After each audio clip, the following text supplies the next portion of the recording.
Welcome everyone to another episode of the Warmup. It's me, the beloved Blue Dog. I'm sorry.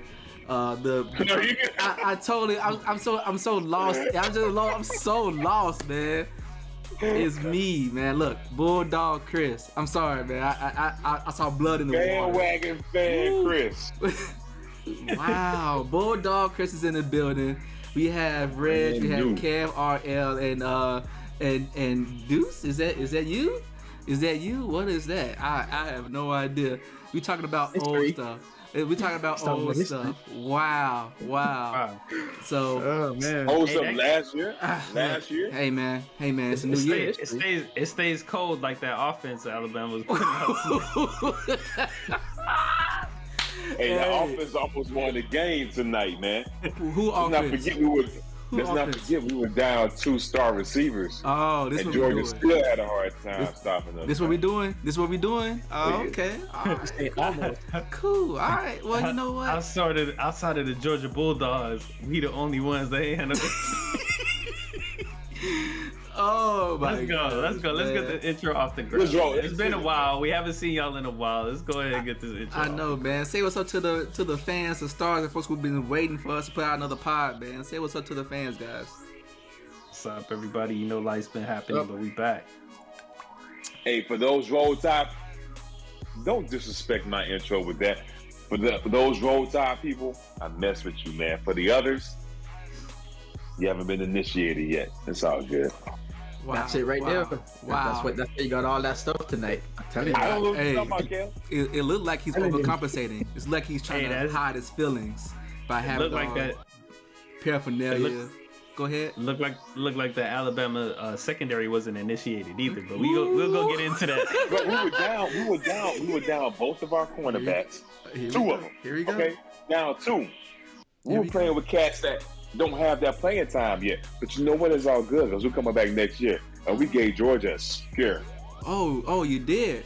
Nice. Oh, yeah, we did. That. We'll talk about that. They changed up the whole. Let's go. Yeah. We good, man. So look, if this is your first time rocking with us, man, this is the place where we talk about sports, current events, and things in between through the lens of Black culture. We're here every Tuesday. Welcome in the new 2022, man. We got new champions already on board. Happy New Year to everyone. Don't forget to follow us on Instagram and also on Twitter, also on Reddit, man. We're Grindhouse NTWK, Grindhouse Network. And also check us out on Discord. We're there doing all the yappy with all the trash talking there for, the game that happened. You know what I mean? So anything else you guys want to throw in? We get into it. Hey, man. I think we already started. The insecurity is real.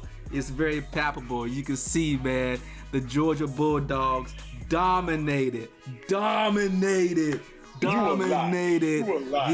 Alabama Crimson Tide. 33-18 was the final score. Domination, man. You know what I'm saying? They started off a very defensive game. We had a bunch of people, man, that couldn't get out of third down. It was always third and long, second and long. And a little bit of ebb and flow. I think dominating was always third and long. That don't even match. That's not even a logical statement. This is the first half. About first half. This is the first half. You building the story. If you dominate from point A to point B. Well, they dominated from third quarter to fourth quarter. They dominated. If you really want to talk about it. Anyway, why you so defensive, man? I don't know. You being very extra. What's saying you do? Chill out, man. Why you so up here? Come down. It's okay. I'm just upset at these lies, man. Okay. All right. Well, wow. Look, how about this? It was a very cordial game. Everyone was playing nice, and the Bulldogs squeaked out a win, 33-18. Does that sound better for you? Cool. Awesome. So again, very defensive game in the first half. I think it was like what? It was 9-6. Again, a very defensive game. Nothing but field goals. We saw Jameis Williams. He had that injury early in the first half. So one of their lead receivers went down and everything. But you know what? It's Alabama, right? Predicated on your defense. I don't know what Bryce Young is about, but that running game. Also the Bryce Young was dropping dimes. Oh yeah, okay, yeah. He, what's his name? Latu, the tight end. He just did really well. He had over 100 yards receiving, and everything. Really, really, really good. Second half came up though, so this is what really happened, right? So this is when the Bulldogs started to establish their run game and get the defense on their heels. Next thing you know, they have a touchdown, a couple of touchdowns, an interception. There was a fumble in there somewhere. I think there was some Bill Belichick-ish calls. We just call leave it at that. But at the end of the day, the Bulldog allegedly, at the end of the day, No, that was a fumble. That was a fumble. You have professionals looking at it. They called it in the field fumble. They went to the booth. They looked in the little thing. They reviewed it with their eyeballs. They reviewed it, all these different angles, right? Then they on the mic. Hey, people on the back in the studio, what do you see? Fumble, fumble, fumble. Everybody saw fumble. I believe they was on the phone. I think they got that hotline bling, from Belichick allegedly, and they had some discussions on what they could do. and they came out with the option that seems to fit what was needed. They got a touchdown out of it. It was great. There you go. Thank you, Reg, for someone who watched the game as well as I did. But yeah, Reg watched the game with his eyes closed, apparently. Wow. All right, well let's just get to the question, because see, like you got a lot of stuff you got to say, Deuce. I'm gonna let you go ahead and kick us off. Reactions. Yeah, what do you want to say? Reactions. Yeah, First how you of felt all, about the game? I'm gonna say Georgia got a win fair and square. Okay. I mean, they were able to squeak by on a very wounded and injured Alabama team. You got the Heisman Trophy winner, who was down 2 of his star receivers. When he came in with 1, you see in the first half, we were managing that game. He got injured. Other receivers dropping the ball. They weren't up for the pressure. Cool. We're down 2 cornerbacks on defense. Okay, that's all to show itself later half, right? Cool. But we had Georgia shaking in them draws, man. Halftime, they had to come back, re-huddle, call people, figure out how to do this thing. Because Alabama had them. We were playing the game with position, man. This is how scared we had them. We were up. Georgia had the ball at the end of the first half, man. Okay. First down, nothing. Second down, nothing. Announcers were like, Nick Saban's going to call a timeout at any time to try to get the ball back. Nick said, I ain't worried about y'all. That was the right call. Save it for halftime. Come back in the second half, bro. Because we knew what was going down. One of the reasons Georgia won, we didn't have an offensive threat downfield, man. Now, granted, they changed up the scheme. They got the Bryce Young in the second half. Got you. He was dropping dimes. Don't blame him. The receivers weren't able to rise up to the challenge just yet. We'll be back next year, right? The defense, we kept them on the field way too long. And when Georgia found out, oh snap, we could run. Because I'll be fair, neither team ran the ball last season. I don't know what you're doing, homie. I'm sorry, I was just capturing your tears because they're delicious right now. Bruh, you just bought that cup today. To wrap it up, when Georgia found out they could run in the second half, because neither team ran the first half, neither team tried. When they found out they could run, I said, okay, they found their swagger. I see what it is now. And they got the W. But it's cool. They won 1, we won 1. We beat them in the SEC Championship game. We body whopped them. They barely got past us in the championship game. Ooh. Wow. I didn't know I didn't know it was counting regular seasons. But okay, go ahead. Reg, go ahead. You got something you want to add to that? Or I was a little perplexed because we was talking about blowout, not blowouts, and then you were talking about how it was a close game, but then you said they was shaking in their boots, they was scared, there was this, that, and the third. I was just a little confused. We were a little all over the place, but how I saw the game, I'm gonna let y'all know. Y'all probably. But did you watch with your eyes open though? Did you watch with your eyes open? I'm gonna let y'all know. I'm gonna remind y'all, since y'all probably know, outside of Deuce, we probably don't really follow college sports all that much. So We know We Chris excited don't. He about brought the that cup game. today. You know, Kurt is a huge Alabama fan, so we figured this would be the topic for the night. I tuned in, I watched the game. Boy, was that first half boring, but you know, that's what the defense. Beautiful. That's a defensive game. It's a defensive game. I saw, you know, Alabama was struggling, in my opinion, struggling to find red zone success. And we know we kind of hung up here and we're going back and forth. There was a moment in the game. Let us know what y'all think in the comment section where they ruled a fumble on what could have been an incomplete pass.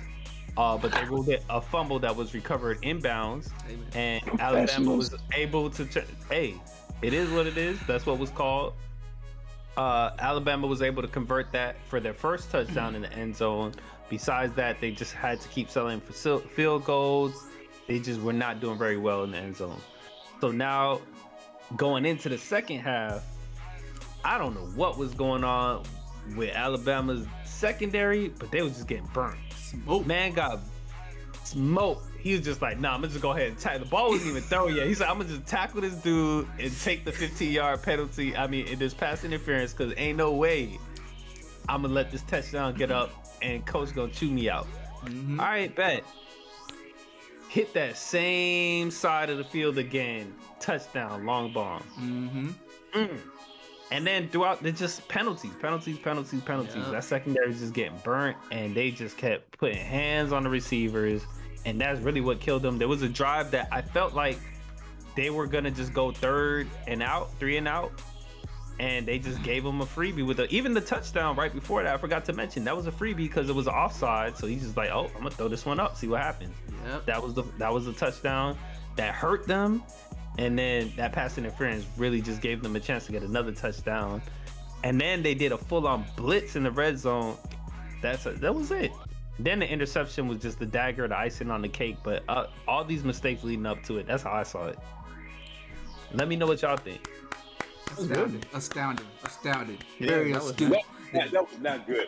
What good, happened in the man. second half, they established a run. One of our D linemen got injured. And when he got injured, Georgia was able to run the ball. When they would have run the ball, they kept the defense, oh, snap. We didn't know they could run the ball. Now we got to play the run and the pass. And that's what opened up the passing lane. That dude ain't no... I do want to agree with you on something you said, not to put the blame on the quarterback, because they was on his ass. That defense was on his ass. There was What a lot about the of O-line? pressure. I'm gonna ask y'all, what about the O-line? Because that O-line they was weren't getting really chewed protecting through. him. They were not protecting him. They was on his ass, and I wouldn't say that the receivers weren't necessarily stepping up to the plate. There was that one. I don't know what he was trying to do with the one arm catch. I feel like he could have just focused a little bit more on the play and caught that when they were trying to get that run. There was another one where there was a perfectly good target across the field, but that defender just came in and put his hand in without getting past interference. So that was just a great defensive play. I feel like between the receivers, they did what they could. And I felt like the quarterback, with the pressure he was doing, he did pretty well. That O-line was struggling, and that secondary was just really struggling for you guys. And that's where I felt like it broke down. When Williams went down, though, that's when we lost our deep threat, man. He got to start using people who don't have those reps in. Great players, they don't have the reps in yet. Yeah, I can hear that. Kev, you want to get in, man? Have some remarks, some condolences for the Alabama team. Chris is I don't loving have this. analysis. I don't got no play-by-play. Second half, first half. I appreciate the defense, although it was kind of boring, like y'all was saying in the first half. I did appreciate the defense. It was like a chess match where nobody was giving in. So I like that. It was beautiful. Yeah, I appreciated it. Second half, like you were saying, you give a whole lot of points, Kurt, on why it went down the way it went down, as you as well, Reg. But all I saw was the tide turning. That's all I saw. The tide was turning. And things were just not. Was that a pun? I wasn't trying to make it a pun, but it really was. Like the script started to flip. And although you said it wasn't dominance, it wasn't dominated, or maybe you said it was, but it wasn't the whole game. I felt like that second half was a bit dominant. I think so too. And Alabama struggled a little bit, and you saw Georgia was just more and more getting into a groove, more and more getting into a flow. And then the momentum was just obvious where it was going. I was hoping for a comeback, something to be like, hey, look at these Kings, you know what I mean? Alabama, like you always bragging, 18-time champs. Let me see what he can do. Let me see if they can come back and put you on a good pedestal tonight. But unfortunately, people like this need to hold on to the past because they can't live with the present. Last year, man, we won the It's championship still last the year. past. It's still the Recent past. past. We were in the Glory championship days. games this year. Glory How many days. championships Georgia got? 2. Wow. 2. Wow. They got this one. Thank you. Yeah. You got the most recent one. So yes, it's been a long time. 41 years since they last acquired a championship. It's been a while. They've always been to the ball. They never got the girl. It's okay.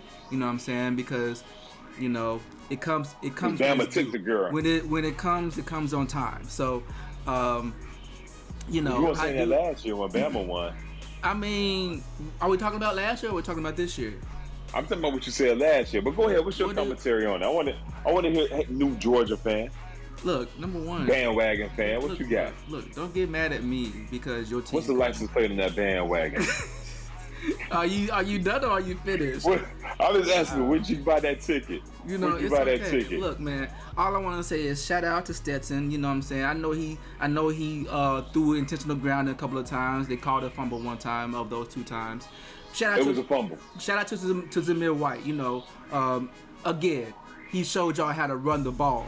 So I don't know where y'all were at, where y'all were doing y'all defensive scheming. So this is the thing. Look, I ain't gonna say anything new because y'all already said it. Reg pretty much gave you the breakdown accurately, and Kev, you know what I'm saying, kind of gave you the feeling that you got just the resonance, the resonating energy from there. You know what I'm saying? So I don't have to add anything new to it. You know what I mean? But I will say this. You talked about. I remember Kurt. You said something. Dude, you said. What'd you say? You said something like they went in at halftime, and then after that was just like diarrhea. At the end of the day, this is what you're supposed to do. When you go in at halftime, you go and change your plan. You sit there and say, okay, this is what they're doing. We go to counterpunch. So this is exactly what they did.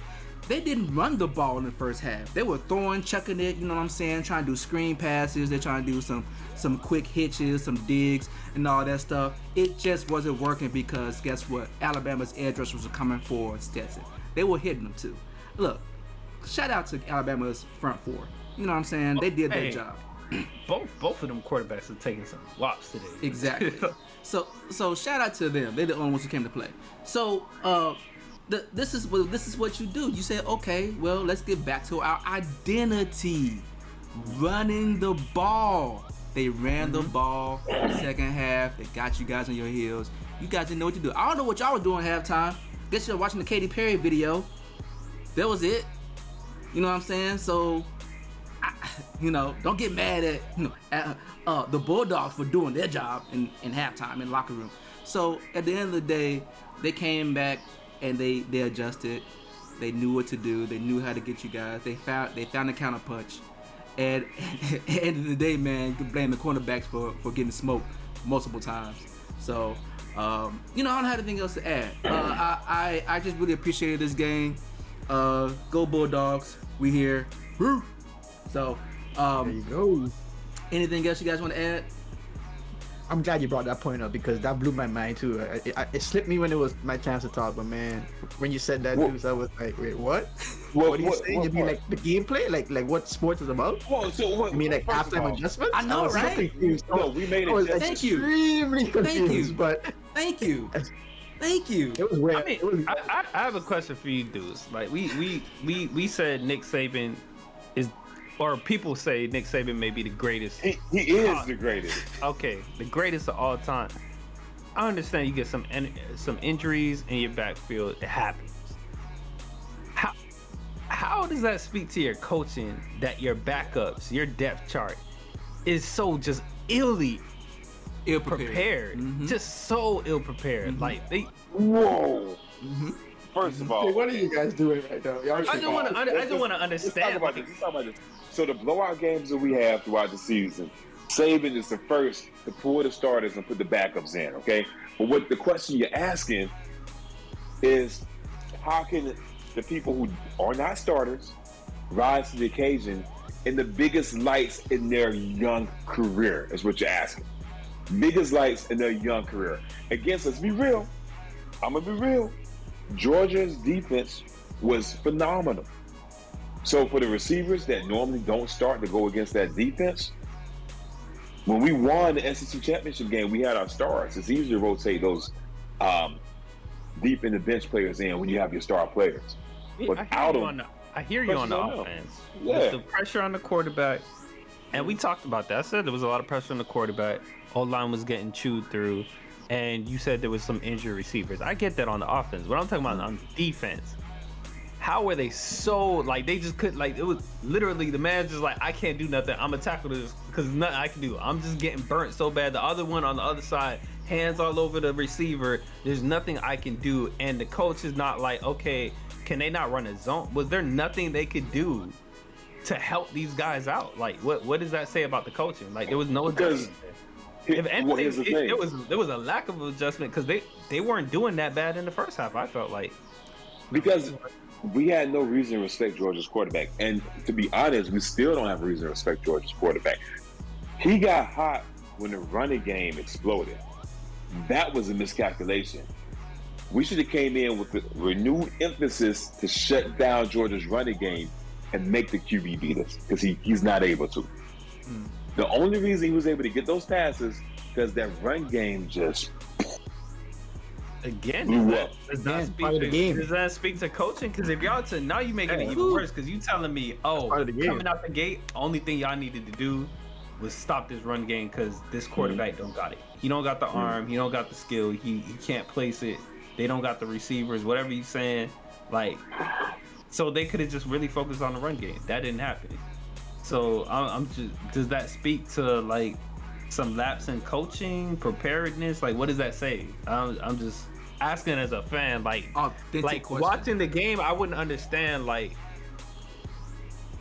like you could say starter, backup, whatever. But once you on that court or on the field or whatever sport you're playing, it should not be to the point where it's like all I can do right now is just hold on to the next play. That's what it felt. It felt like I was on the ropes taking them body blows, and you just waiting for somebody to just throw in you waiting for the bell to ring, cause you just gonna get burnt, and the only thing you can do is catch a penalty. It shouldn't look like that.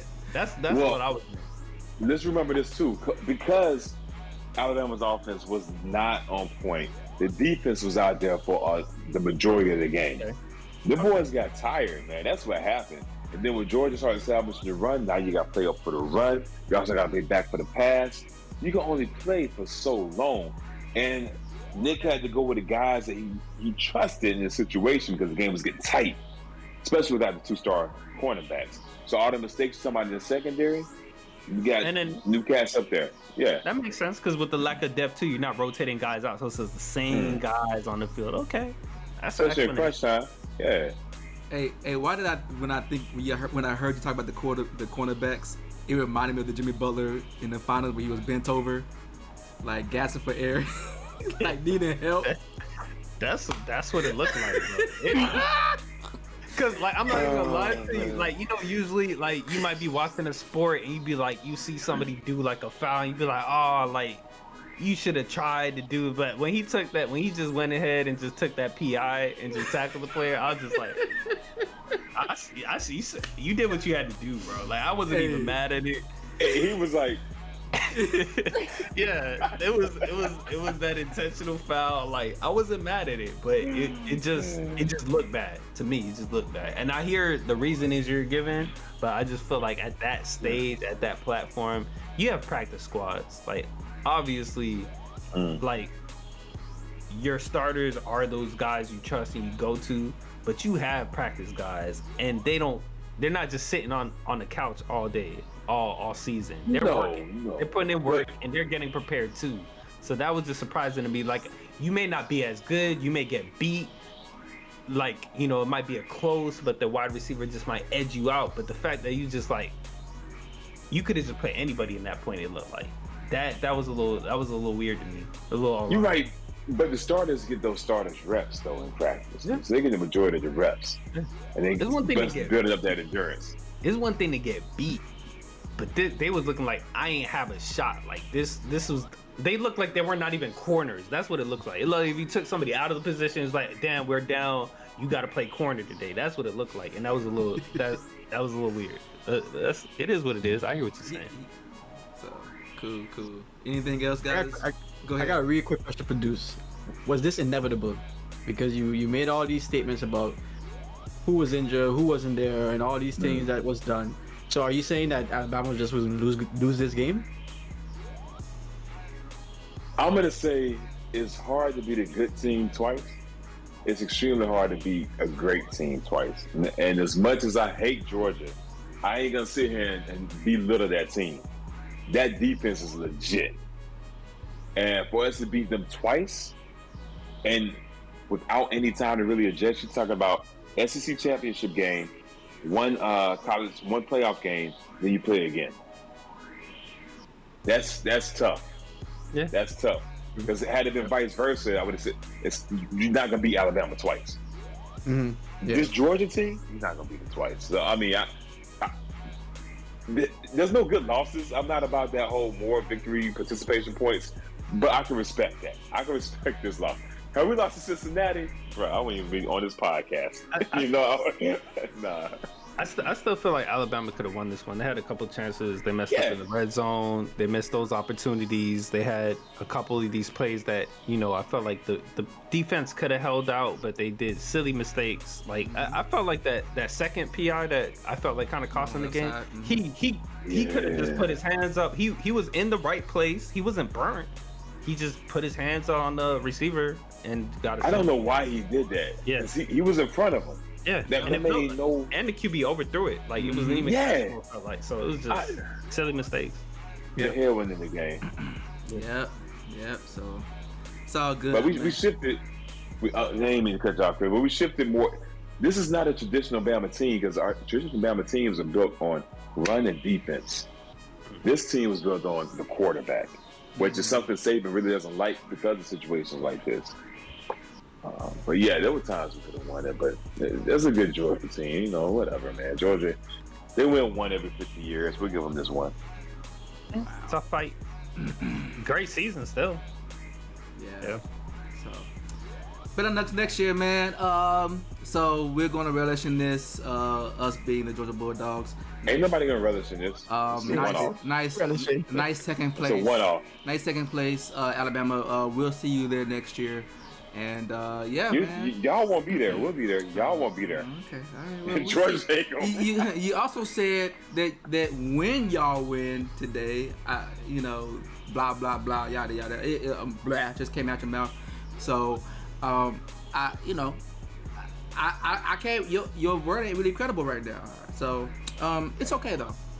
Because I'm gonna say this right now. One, you're not a Georgia fan. Two, I'm gonna say this right now. Georgia's not going back to the championship game next year. Like what we putting on there? Like how seriously? I want you to wear all Alabama gear when Georgia does not make the championship game next year. Okay. Are you lending the gear? Or you got to purchase the gear? How does it work? Chris got that connection, Reg. You got access. You got access to the gear. I don't know about that one. I only went for the executive gear, not the other gear. So it's okay. Yeah, man, fun game, nice defensive battle. Obviously, two Southern teams, even though they're the SEC teams. Two SEC teams. They hate the SEC.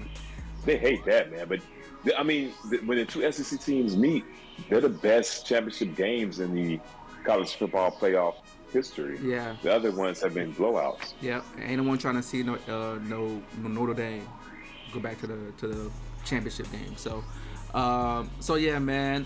Better luck next time. I'm glad you showed up. You know what I'm saying? That's good. That's good of you, man. I thought you just turn your phone off and went hiding, but I'm glad. Like Bama, man. I show up. Like Bama. Shout out to Auburn Tigers too, by the way. So, let's move on to the other news, man. The NBA season is halfway done, right? You know what I'm saying?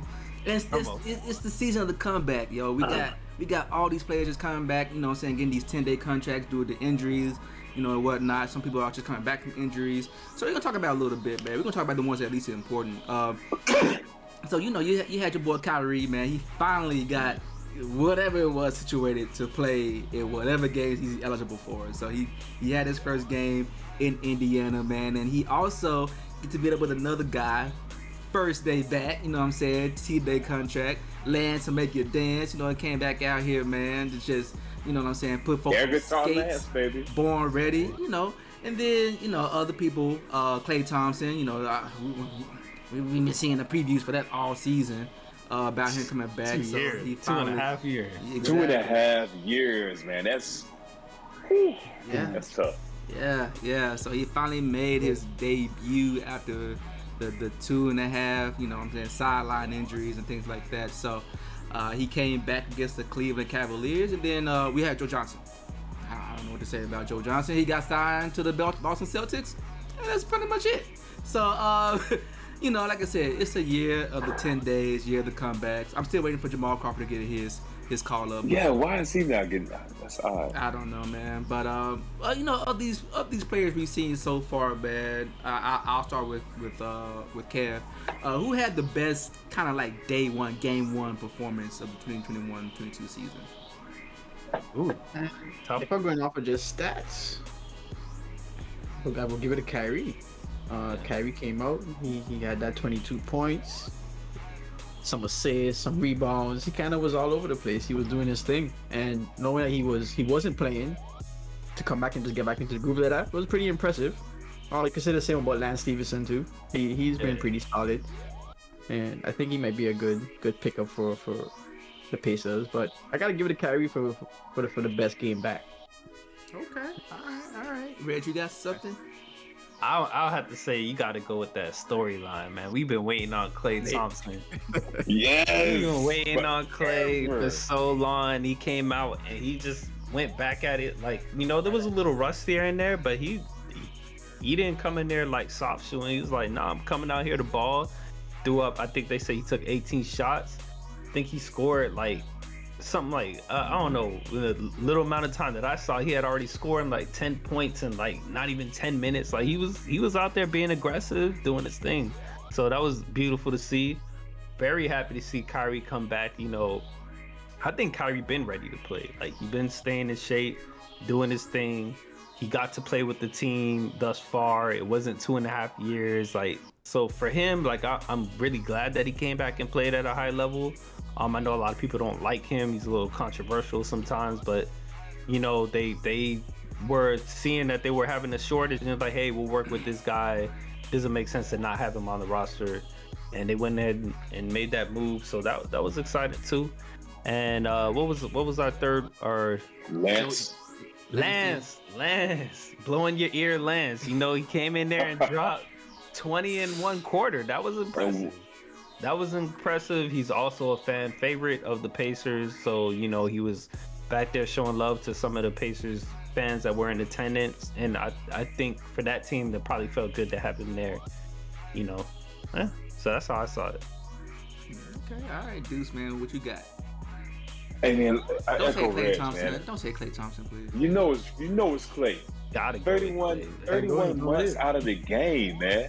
Like, all right, I give it to you. If you look at just the game, Kyrie, he led the Nets back from like, what, they were down 20 points against. Mm-hmm. And that's impressive. But that's all we expect. Actually, I would say Lance, if you look at just the game. Who expected Lance to score 20 points in the first quarter? Nobody. If you told me Kyrie did that, that's Kyrie. You told me Klay did that, Klay. Lance? I had to Google it to make sure, right? And I saw that when I was looking at the game.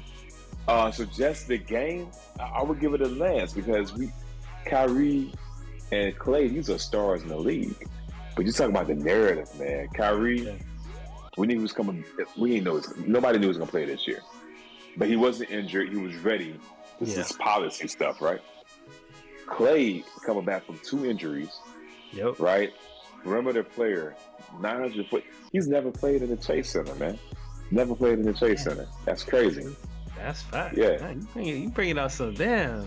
I feel it. I feel it right here. And the journey back, these are big injuries, the rehab, the hard work. Huge. You talked about it in the post-game interview, like how much it took just to get back in there. Like, it was huge. That was a huge injury. It's so huge. Draymond came out and started when he was injured. He couldn't play. He said, I just want to be on the court with my brother. Damn. Come on, man. It's Klay. It's Klay. hands down. That you can't beat that narrative, man. Okay. Well, I can tell you who it's not. True. I can tell you who it's not. It's not Klay. Tell you that much. Hey, I like What? Klay. I like Klay. Hey, I like Klay. I like Klay. Hey, I man. can tell you who it's not. It's not Klay. Why? You know what I'm saying? Why?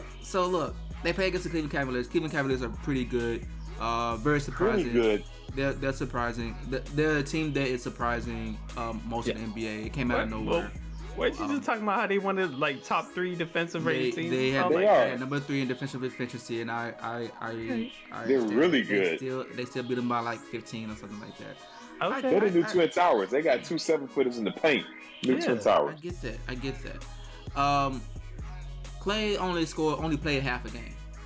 I understand it's Not even half a game. Barely half a game. Yeah, 20 minutes. He played 20 minutes. He played about a half a game. That's about half a load. Normally they probably play about 30 to 35 minutes in the game. Yeah. So that's why I said probably about half. He did score. He scored 17 points. He did have that thunderous dunk on both them boys in the Twin Towers. Bruh! That 2 points. Chasing it to his feet. There was a religious moment. You're right.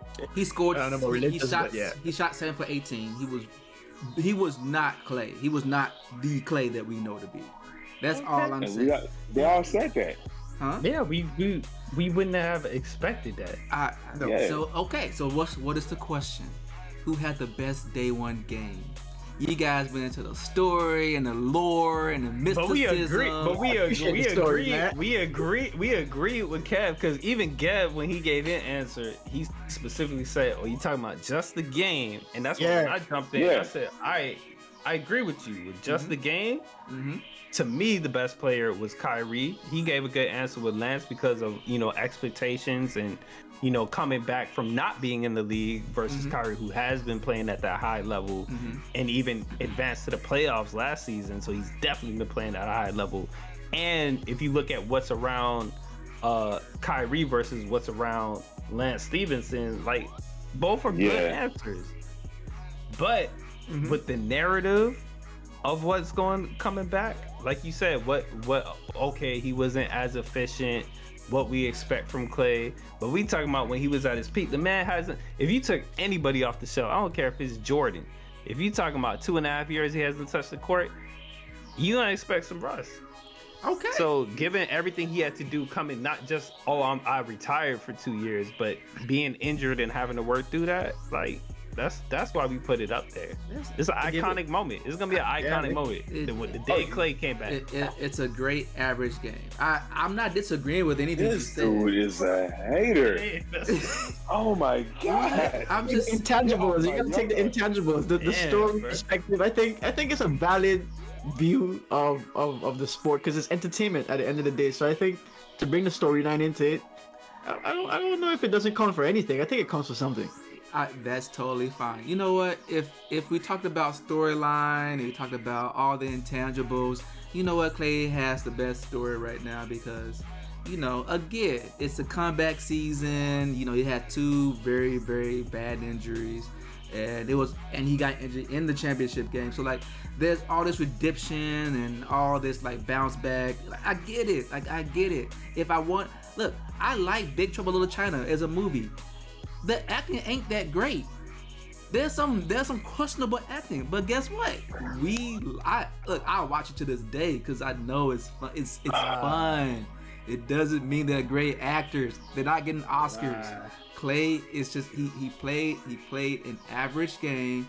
He was only in there for 20 minutes.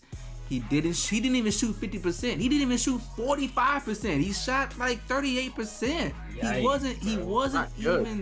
He wasn't even that efficient from Klay. Klay who take 7 dribbles and shoot 12 times. So you want a man who's been out of the game for 941 days to come back and play like he was in the championship game? No, he don't want that. Want that. We said who had the best day one game between the people who we had. So who's your answer then? Because you're talking about who is not. All right. And also Kurt Russell could act. Sir. Sorry.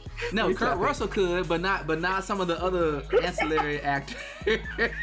And guess you're very right. Man brought a big shovel with a sliding side. I was like, how long He's has just been talking about that? He's been talking nothing about. He hasn't picked. Talking about half empty, man. Whoa.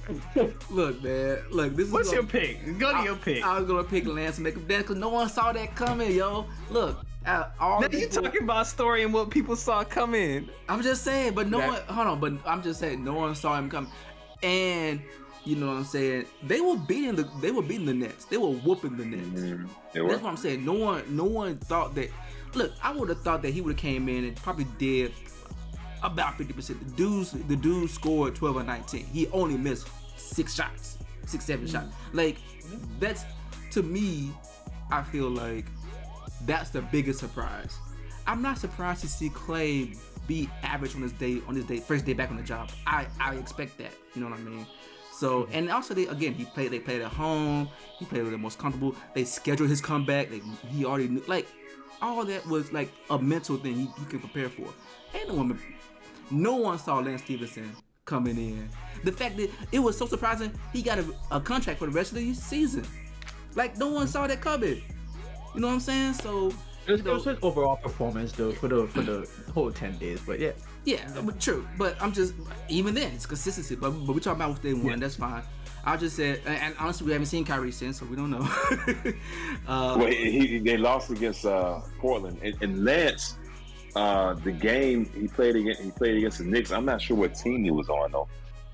He played against the Knicks on the 4th, only had 5 points. So pretty much the rest of before Brooklyn, he never scored above 10 points. Never scored in double digits. 2, a whole bunch of 2s, some 6s, a 5. Brooklyn, Indiana, 30 points. Hey, sometimes that's what we're talking about, right? We're talking about that game, or we're talking about that game. Because if you're right, if we're talking about the whole like string of games that he's played, I thought this was his first game back. But if it is, I think it's just his first game in Indiana. Being back with the Pacers, I believe. I think that makes some sense because he had 2 games prior, against New York and Cleveland. Yeah, I don't know what team he was with. Maybe they bounced. Isaiah Thomas. I forgot about Isaiah Thomas. I mean, he had a great game 1 against with the Lakers, and then after that he really tailed off. But then he went to Dallas and he played again well. So I was like, I just saw you with the Lakers, and now you. Yeah, it's hard keeping up with these cats now, man. It's tough. Yeah, they be shuffling Isaiah's LT around like crazy too. But I mean, I hear you with the Lance Stevenson. I do. So, but I mean, again, it's not to take away from anyone else. I think everyone played well outside of Joe Johnson. I'm gonna keep talking about how bad Joe Johnson did play because you know what I'm saying, people were really like that was news.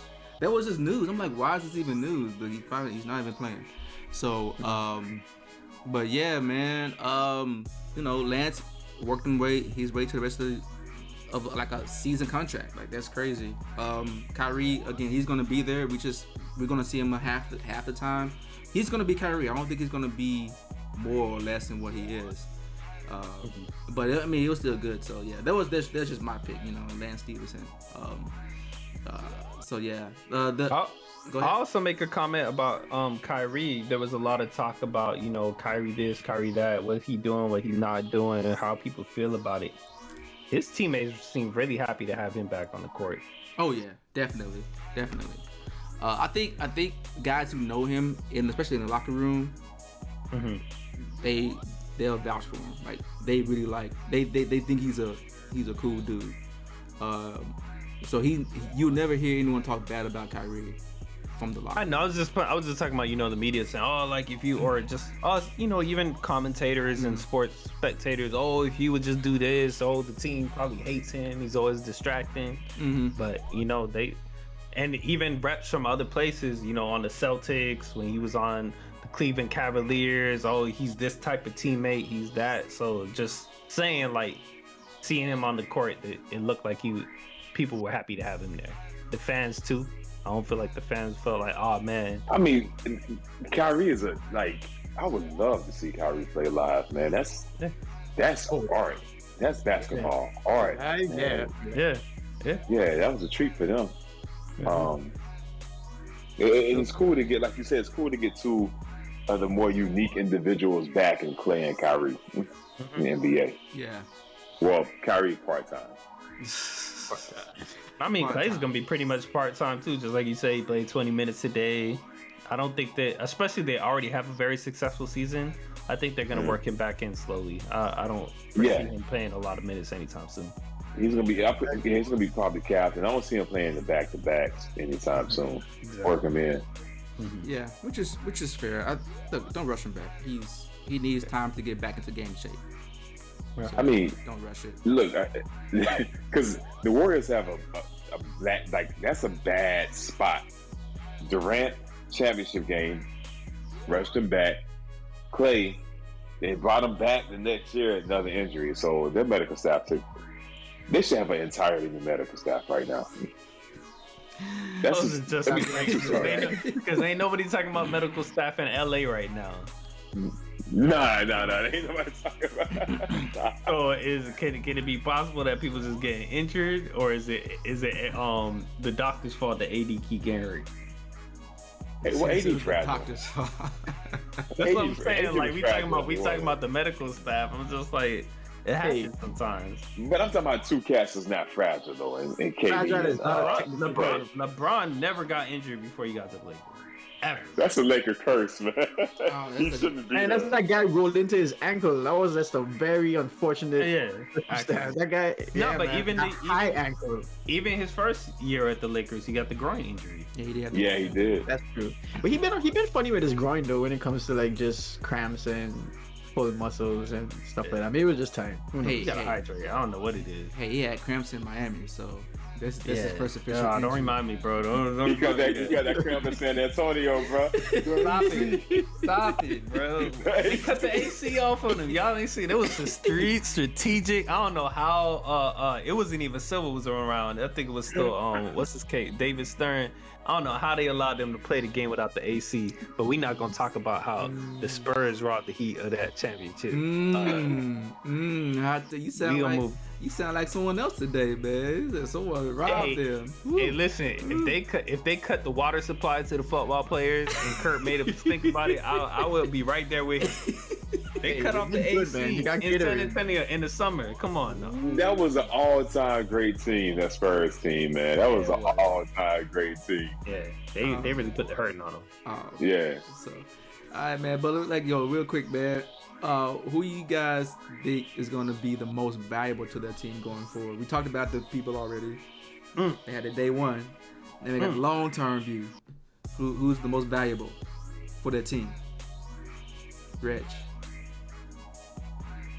The most valuable for the team is a tough one, cause for me, I don't know how deep the Pacers can get into it, but if Lance Stevenson could play at a high level like that throughout the season, that'll definitely be an uplift for them. Right now, they're towards the bottom of the rankings in the East. At the top end of that, the Brooklyn Nets, Kyrie's just, we just talked about it. Like, Kyrie's Kyrie. Having him there and healthy, and having Harden and Durant healthy, they're really going to have a really good shot. They're going to be the favorites again for the championship this year. So I think Kyrie will be the bigger impact for that reason. But Lance Stevenson, I think, will have a better chance of affecting the standings, if that makes sense for the Pacers. Yeah. But I think Kyrie will give them that extra edge in terms of playoff success for the Nets. Okay. Klay, like I said, the Warriors are doing great. They're number one already. Yep. He's injured. He's coming back. They're gonna work him in slowly. So I don't see his impact being as big as the other two for that reason. Yeah. Okay. All right. Deuce, what you feel? I echo that. Klay's icing on the cake. Stevenson has the chance to have a greater impact. Like the MVP voting, man. You don't vote for. You got to be at the top of the league to get MVP, right? So nobody's gonna be talking about Lance. Kyrie, I think he's the one that can make KD and the Harden thing work, man. And he could also lessen the pressure on KD. Granted, Harden was coming back from an injury, so we can't put too much on how he's been playing thus far. But it was scary for KD. I was worried about KD. They were playing this dude every minute of the game. Like, he did not just come back from injury himself. So I think with Kyrie, at least in the games that he plays, man, he makes the Nets. Like I said that stat in the chat, man. I think this last game, they've only played together in 17 games in 2 years, bro. That's ridiculous. 17 total games. Like when you think about it, that's insane. So Kyrie's that key, man. He's a killer. He's the glue that makes that whole team work, man. Especially you see what they got on the bench. It's not Blake Griffin. Come on, man. No knees. We're not doing that. So Kyrie's it. Yeah. All right. Okay. Kev, man, are you on the same boat as them, or are you going? Yeah, I'm with Reg. I'm with Reg on this one. I'm thinking Lance. At least the same thinking. I'm actually in line with both of y'all thoughts. Just landed on different points. So I'm gonna rock with Lance on this one, mainly because I'm thinking of value, and you buy low, it goes high. So I'm like, man, this number 13 right here. I feel like the value add that he would have on that team, it can push them up. Will they make it to the playoffs? I'm not sure. So the overall impact may not be as great. But when I go over to the net side and the Warriors side, again, I'm thinking value and impact.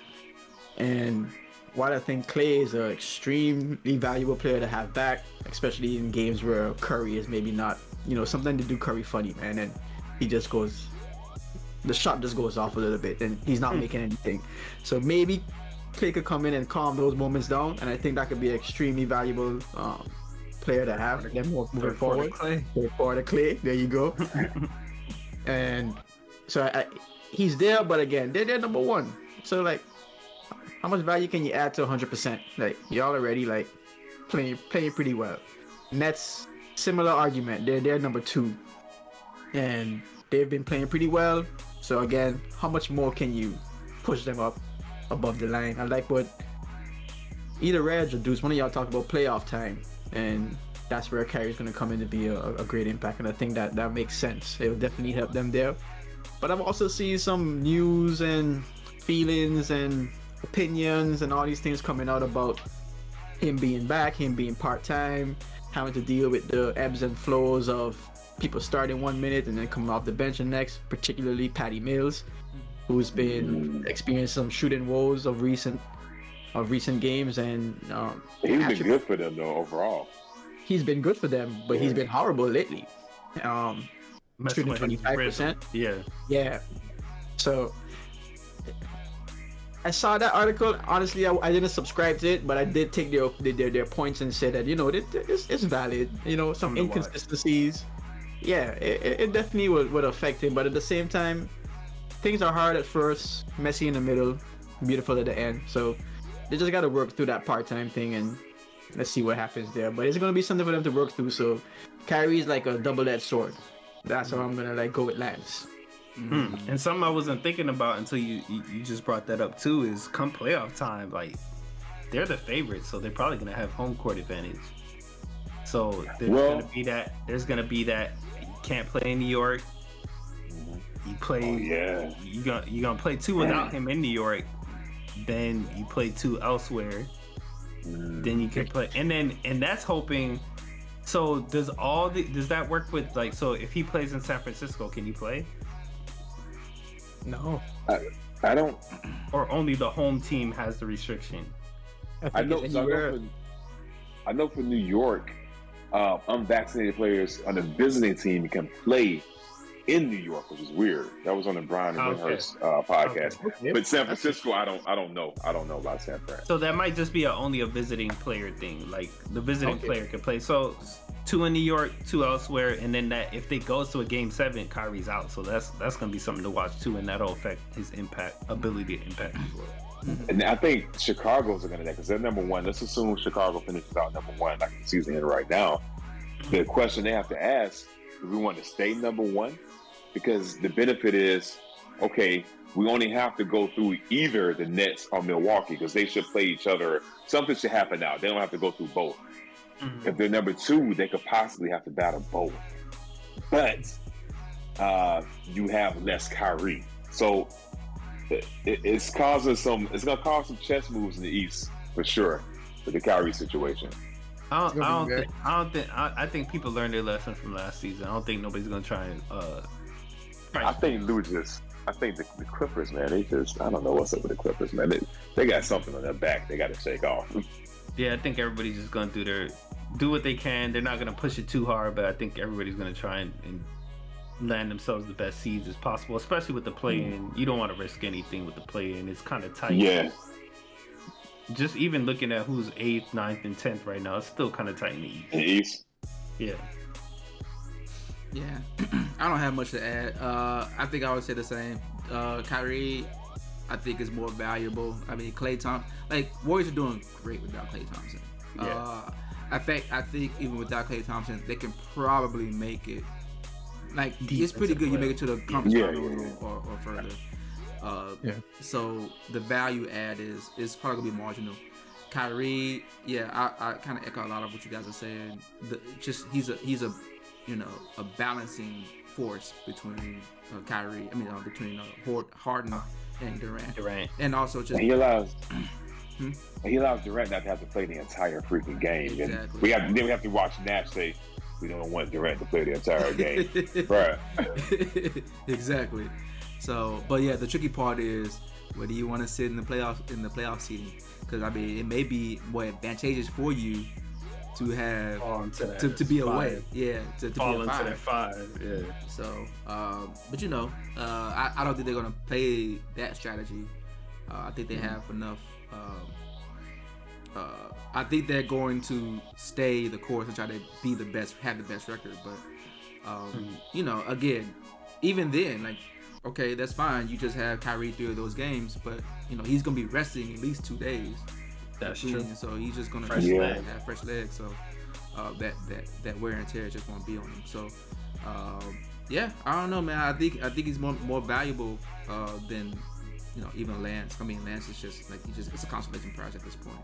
Pacers ain't going nowhere. Their coach sucks. So I mean, Carlisle. Their coach sucks, ain't going nowhere. Carlisle. Damn. Carlisle Anyway, suck. You can't say Carlisle sucks. Okay, man. Okay, it's not Carlisle, but whoever fired Nate McMillan, I know it's not Carlisle's fault, but they've been doing some questionable coaching decisions over there. So I give you that. I think normally I agree with you 100%, but just looking at how the East is again, like they have 15 wins. Number 10, number 9, number 7 have 20. Mm-hmm. They can get in the play. If he plays at a level that allows them to win like more than they have been, they can get into the play. What are the losses? The losses are more important than the wins. Oh, I mean, they lost 26. they got a hole to dig out of. They're almost close to Detroit with that. They got a hole to dig out of. Yeah. But there's also still a lot of basketball. And if he's as impactful as we're saying that he can be to their normal roster for the regular season, it's possible for them to land themselves in the play. They were in the play-ins last year, right? Last season were in, yeah. So I think a bad thing for Indiana, man, like they've never really tanked. They never subscribed to the tanking thing. One hand, that's cool, but they've always been the middle of the pack team, so they never got that high lotto pick. Because let's be real, nobody's gonna say, "I want to go to the Pacers as a free agent," right? So how are they gonna get that start? It's tough for them. Yeah. But they've had squads, despite what you just said. It's very true, but they've had squads. Yeah. But they were drafted. Paul George Hill, Roy Hibbert, that squad. Drafted. Yeah. They all were drafted. So why not, hey, go ahead and say, let's tank. Let's get as low as we can to get a better draft pick. At least get a better odds for a better draft pick. How easy is that though, man? Like as a competitor going out there, like how it's difficult because OKC's trying to do it, but the players are like, nah, bro, we gonna ball. Help you and your plans, front office. It's difficult. It's gonna be extremely difficult. You gotta go against a lot of what you all your life work towards. Like, yeah. I think they can stick to their current game plan. I think that's just the way the game is sometimes. They had a lot of roadblocks in their way. You know, when they had that team I just mentioned, it was the Miami Heat. Then again, with LeBron coming in there and killing them with the Cavaliers that one season. Oladipo. They took them to game 7 or so, right? Oladipo did before the injury. Yeah. So they've had players and they've had squads that could do it. It's just they've always had a tough path. But the squads, like if you think about it, it was a Reggie era, and then a drought. Oh yeah, a long. And then Paul George and David Wesley and them. Right, it was a big gap between them. Then a smaller gap between that and Oladipo, the bubble. Like I don't know if you can call it the era. It was like this a blip. It was pre-bubble, and then in the bubble, y'all was hyping up T.J. Warren like, oh yeah, this might be their year. TJ was a bubble MVP, baby. But I meant bubbles like Oladipo was like there for that era. He was still there. Short. He was still there. It was a blip. It was he was there, but he was after the injury. Oh, okay. I see what you talking about that bubble as in the blip, not the actual. The time, but also in the actual bubble, they were in the playoffs too. Yeah, true. Yeah. So we'll see. All right, man. Let's go ahead and wrap this up, man. It's been a very eventful night. Some people are tired, depressed. They got a lot of emotional baggage. They gotta go ahead and clean out the closet. So let's go ahead and wrap this up, man. Reg, man, what do you got? Thanks for rocking with us. This has been a great episode. I love diving in and talking about this Georgia-Alabama game. Let us know what y'all thought about some of those moments in there. Did y'all agree with our assessment? Did y'all agree with some of the calls? Did y'all enjoy the game? And then let us know about who we were talking about and who returned, who had the biggest return, and who has the biggest impact. That's it. Cool. Kev. Said it. So, thanks for rocking with us. We out here. We back. Take a little break for the holidays. We're ready to get 2022 off and kicking.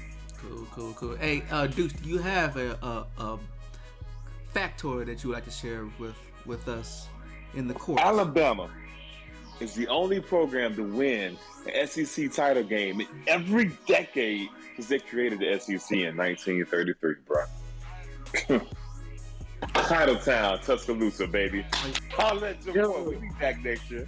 Oh, okay. That chuckle was classic. Yo, you gotta make a little snippet of just that portion of it. Just him finishing off and just chuckle. I mean, I got a factoid too. Georgia Bulldogs are 2022 college football champions. Book it. Facts.